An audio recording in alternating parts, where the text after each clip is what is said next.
Y como ayer se lo adelantábamos, la capital del país, nuestra CDMX, es sede por vez primera de la Cumbre Mundial de Líderes contra el Cáncer.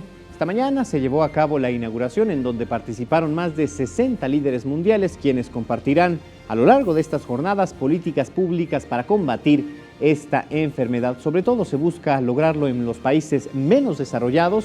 Se busca desde luego a través de intercambios de prácticas exitosas que buscan mejorar tanto la prevención como la detección y el tratamiento del cáncer, y es que una de las metas es reducir en 25% la mortalidad de esta enfermedad. El año 2025 es la fecha a quien escuchamos, la presidenta de Uruguay.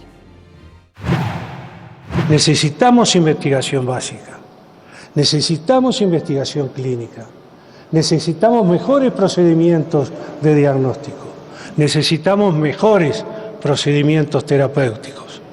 Necesitamos mejor asistencia para aquellos enfermos que no se van a curar.